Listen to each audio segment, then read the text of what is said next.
The following program is a PBS Wisconsin original production. Hey, Wisconsin, Governor Tony Evers here. In Wisconsin, an incumbent calls it quits for the next round, leaving a long list of governor wannabes on both sides, while in Washington, summer recess starts early.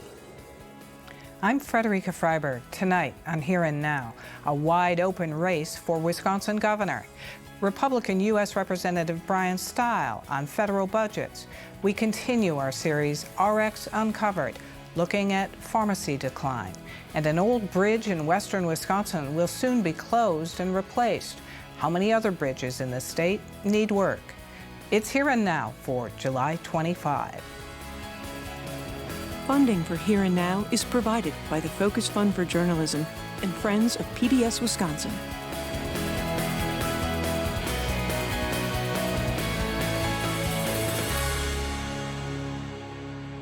Big news in state politics.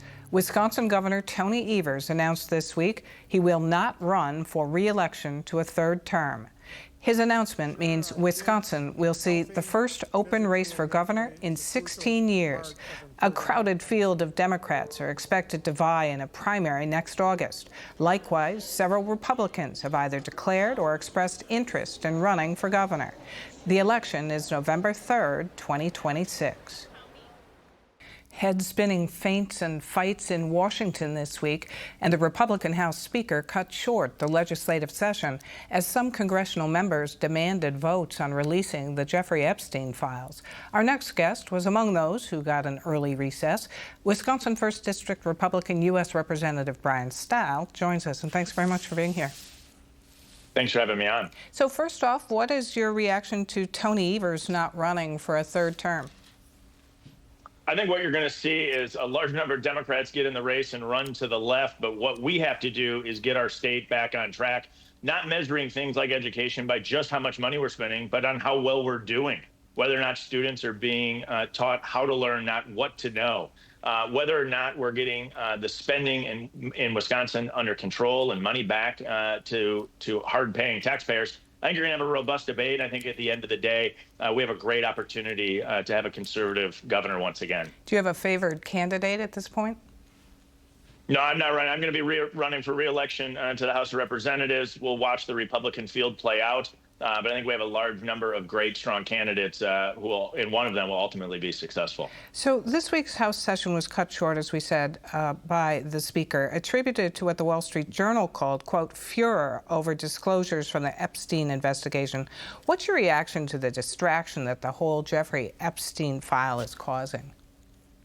The broader media landscape loves to talk about Epstein. They don't want to talk about the president's success at securing the border, about the positive impacts of the tax package that was just passed. I think it's a lot to do about nothing. I think I lean on the side of more disclosure is always a good thing. The sunlight is the best disinfectant.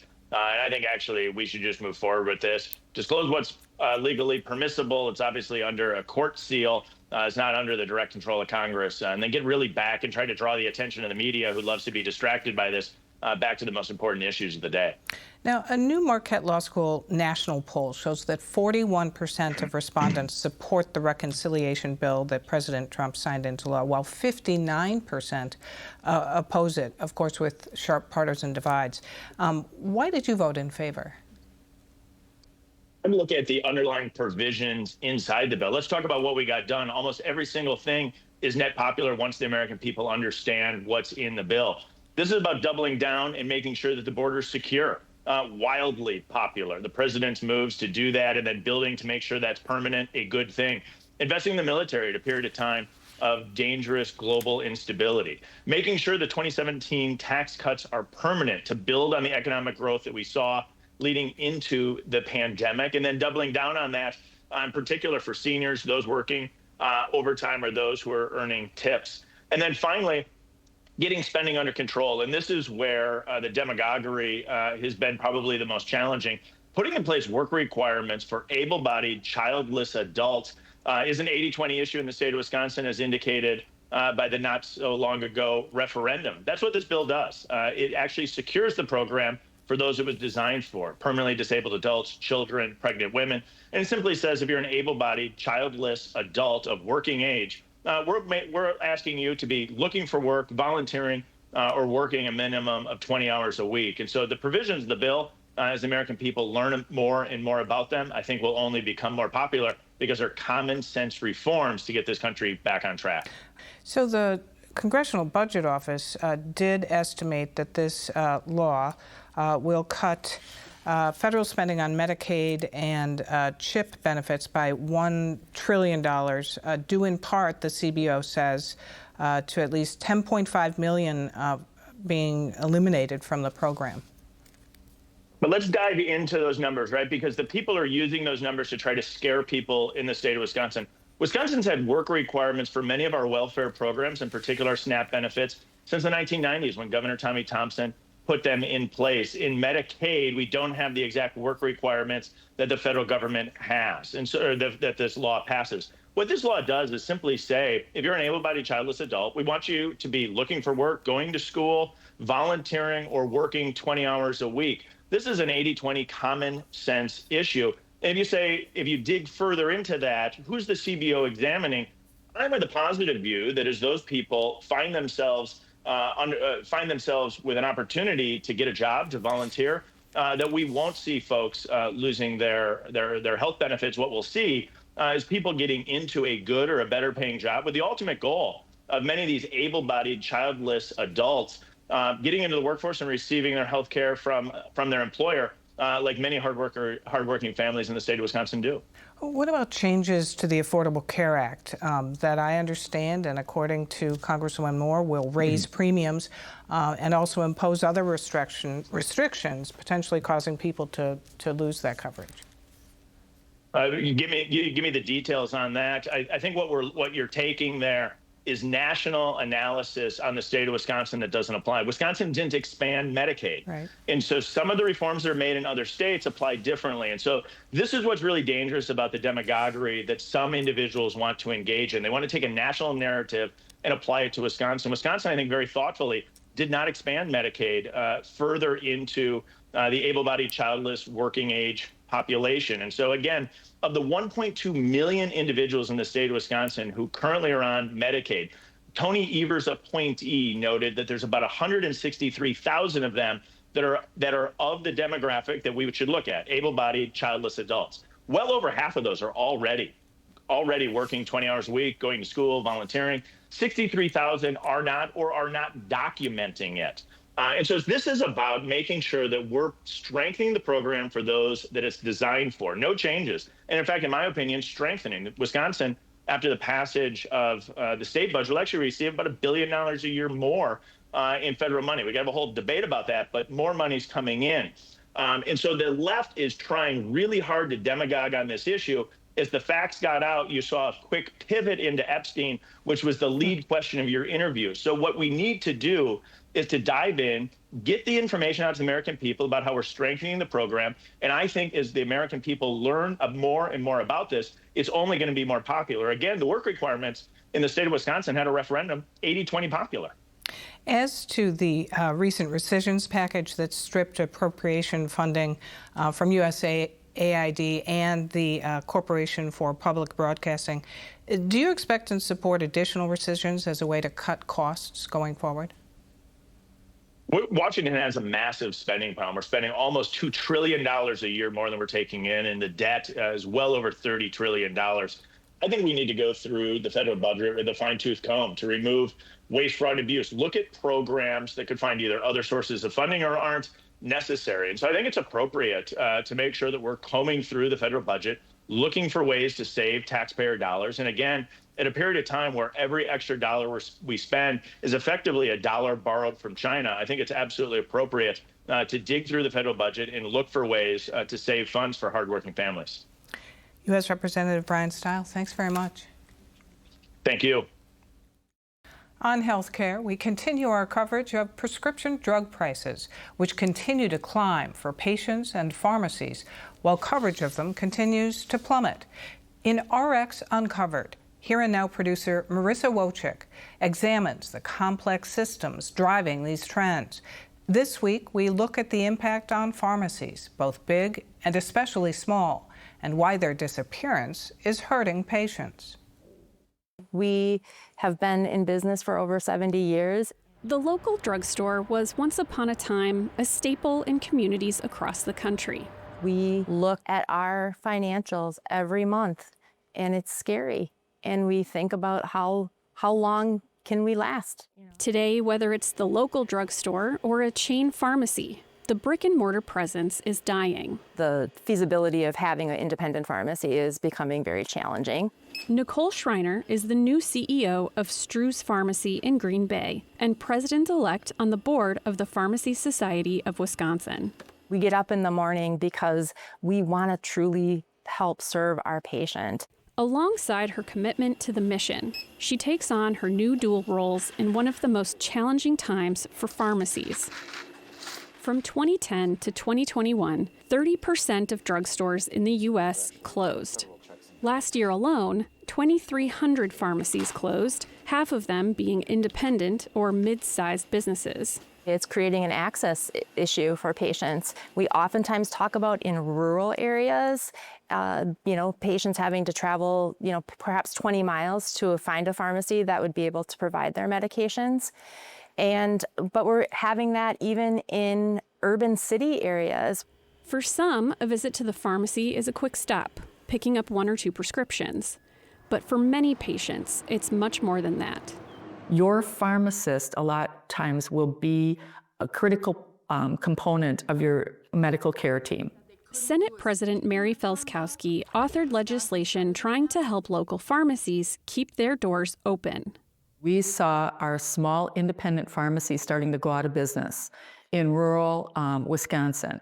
When it may take months for a patient to get a clinic visit, pharmacists say they bridge that gap, available for anyone to walk in and ask questions at any time. And prevention leads to healthcare savings. For patients with asthma, we did a study with the Pharmacy Society of Wisconsin and showed that when they sat down with a pharmacist on 2 30-minute interventions, that they reduced the number of ER visits, the number of hospitalizations. These things are making a difference in overall reducing healthcare dollars spent. Like with most retail stores, it'd be reasonable to assume that internet sales are putting pharmacies out of business. And while mail-order and online retailer giants like Amazon do compete with on-site service, advocates diagnose a much deeper and chronic issue. PBMs, pharmacy benefit managers, have been around for a very long time. Pharmacy benefit managers, or PBMs, act as middlemen between drug manufacturers, wholesalers, providers, insurance companies, and pharmacies. And they've monopolized and they've gotten in between prescribers and the delivery of drugs, driving up the cost of drugs instead of lowering them. The 3 largest PBM companies accounted for 80% of prescription claims last year. They'll claim that they negotiate with drug manufacturers and pharmacies to reduce overall prescription drug costs. However, despite these claims, PBMs regularly inflate what patients pay and force pharmacies to operate a loss. It's become very powerful, and independent pharmacies like myself have no negotiating power anymore with these PBMs. The impact of PBMs that PBMs are having on rural pharmacy is staggering. The legislation takes aim at a number of their practices, including not allowing patients to fill prescriptions at certain pharmacies. PBMs dictate where prescriptions can be filled. Punitive audits against pharmacists who inform patients of lower-cost options. What to charge a patient. And perhaps the biggest of all for pharmacies, what they will reimburse the pharmacy. Reimbursing the price of medications below cost. And when they'll pay the pharmacy. Forcing them to take losses. At a Senate Health Committee hearing, numerous local pharmacies attested to this issue. So that my pharmacy is currently operating in the red right now, solely due to PBM reimbursement rates. Margins estimated to PBMs have increased by 46%, and during the same time, margins to pharmacies have decreased by 47%. The contracts have become basically take it or leave it. They've continued to erode year after year after year. And it's estimated that independent pharmacies, depending on your particular location in the country, can have anywhere from 20 to 40% of their claims are actually reimbursed below cost. But not all health industry experts agree. We believe all these provisions will be associated with increased costs to health plans and sponsors. Those in opposition to the bill, such as health insurers, say it will increase prices for health plans, employers, and patients. The exorbitant cost of drugs, they say, begins with the drug manufacturers.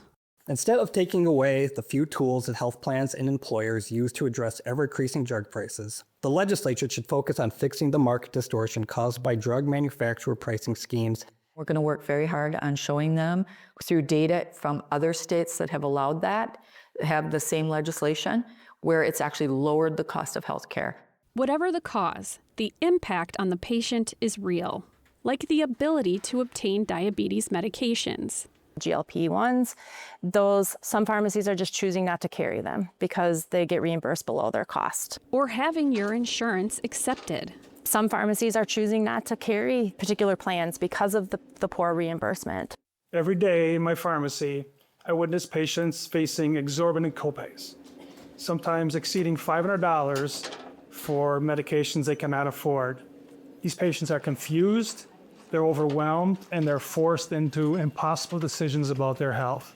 For a patient having to fill prescriptions at multiple pharmacies, the consequences can cost them their lives. Recently, when interviewing a patient, we learned that they had a duplicate prescription that was at another pharmacy from a different doctor. If they had gone home and taken both, they would have needed emergency care, and it could have been fatal.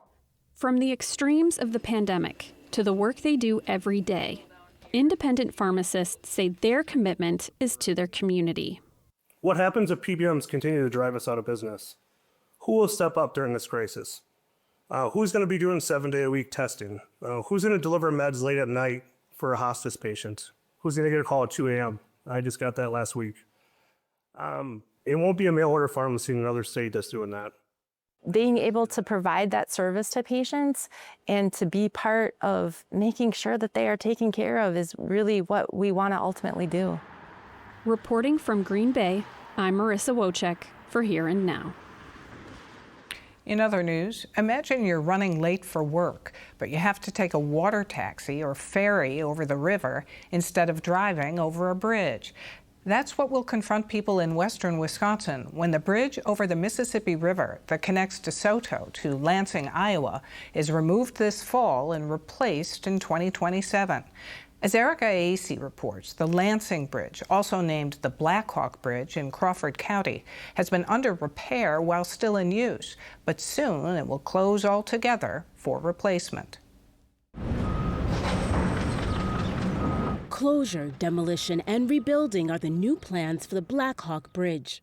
The initial plan for the new bridge was that the old Blackhawk Bridge would remain open until the new bridge was completed. But that plan has changed. Village of DeSoto President Timothy Gillespie says the announcement of the upcoming bridge demolition has residents worried about crossing the Mississippi River into Lansing, Iowa. Unfortunately, the Blackhawk Bridge will have to be closed in October, and so it'll be about 2 years before the new bridge is ready. The new bridge is being constructed along the existing bridge. According to the Iowa and Wisconsin Departments of Transportation, the east side of the existing bridge is posing a risk to the new bridge's completion.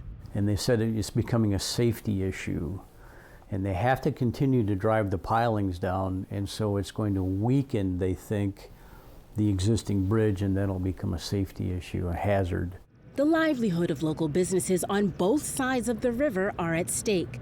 There's just going to have a very negative effect on a lot of businesses, not only in DeSoto, but certainly in Lansing, Ferryville, Genoa, Harpers Ferry, New Albin, Iowa. All of those communities are going to be affected by this. The bridge has been closed temporarily, briefly in the past. How were passengers impacted during those times? Well, they had a people ferry that they started, and that was working pretty well. It's still pretty difficult for people to use a people ferry to get to work.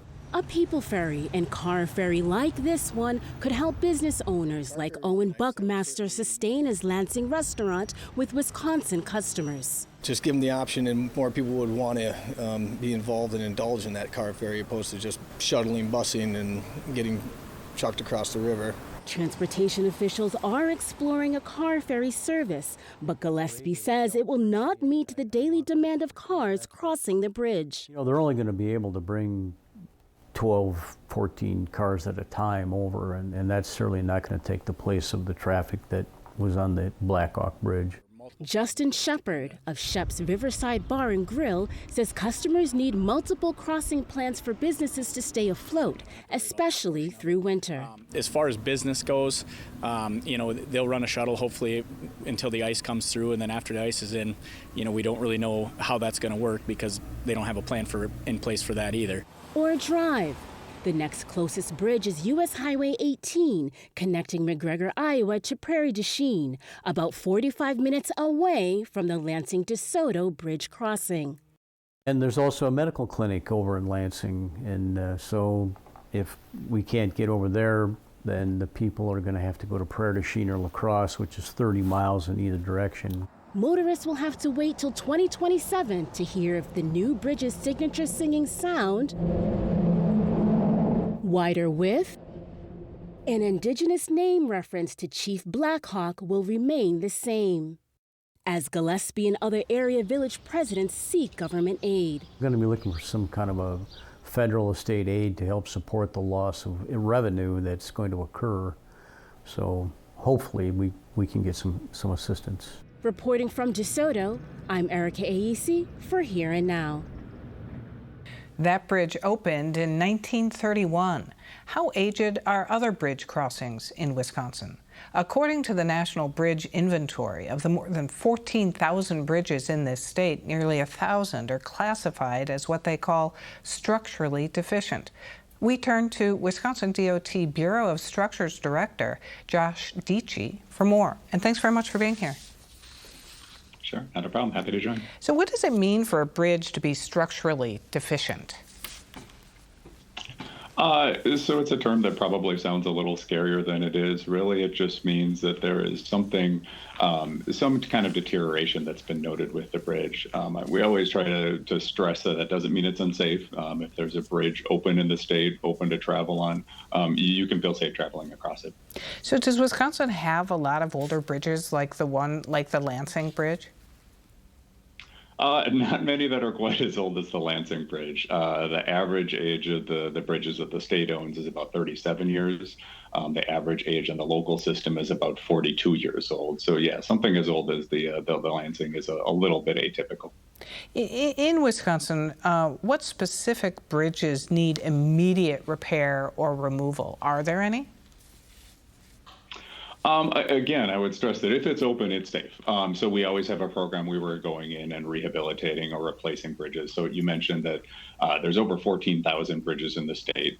About 2% of those are classified as being poor condition. Kind of at a high level, as we inspect bridges, they get rated as either good, fair, or poor. And so again, with about 2% of those bridges in poor condition, those are the ones that we're focusing on. Again, not because they're unsafe, not because you shouldn't be traveling over them, but just because they're going to need some work to keep them in service in the near future. So those are the ones that we've got in the program that are in the planning stages for, again, getting some kind of rehabilitation or potentially being replaced. How heavy of a lift is it to inspect all of these more than 14,000 bridges across the state of Wisconsin? Yeah, I think most people are surprised when we talk about it that we do have that many bridges in the state. You know about the big ones that you travel over, but there's so many that are over just small creeks or small rivers that you probably don't even realize where you're going over a bridge. So yeah, of those 14,000, about 5,000, a little over 5,000 are owned by the state, and the remainder then are owned by local municipalities, cities, villages, towns, so on and so forth. So the state bridges are inspected mostly by state forces, although we do use consultant engineers as well. And the same thing on the local side. The local side, they do have some local staff that will inspect bridges, but they lean heavily on consultant engineers as well. So when the bridges are in good condition, basically new, they can be inspected on as much as a 4-year cycle. But for the most part, bridges are required to be inspected on a 2-year cycle, or as they get in that worse condition, into poor condition on an annual basis. So yeah, it's a heavy lift. Depending on the size of the bridge, the larger bridges may take up to a week to inspect. Some of the larger bridges, like you referenced the Lansing Bridge or some of our more signature bridges. Others, it can be done in a morning or an afternoon. But yes, it's definitely a pretty big effort. We took a look at the work that's happening on that bridge from DeSoto to Lansing, and it made me wonder, how tricky is it to repair bridges while they're still in use? Yeah, it depends on the situation. Obviously the traffic is a big thing that plays into that. If you're trying to repair a bridge on the interstate, there's going to be lane closures. There's a large bridge over the Wisconsin River just north of Portage that's being replaced right now, if you've driven through that area. And in that case, you'll see lane closures or lane shifts. So it's definitely possible. But yeah, it does present some complications for sure. But again, we make sure to do it in a way that is safe for sure, and as we try to minimize the disruption to the traveling public as much as we can. All right. Well, we are all glad to know that the bridges are safe. John Dietschy, thank you so much. No problem. Thanks for doing.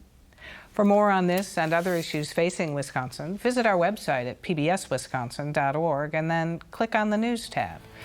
That's our program for tonight. I'm Frederica Freiberg. Have a good weekend.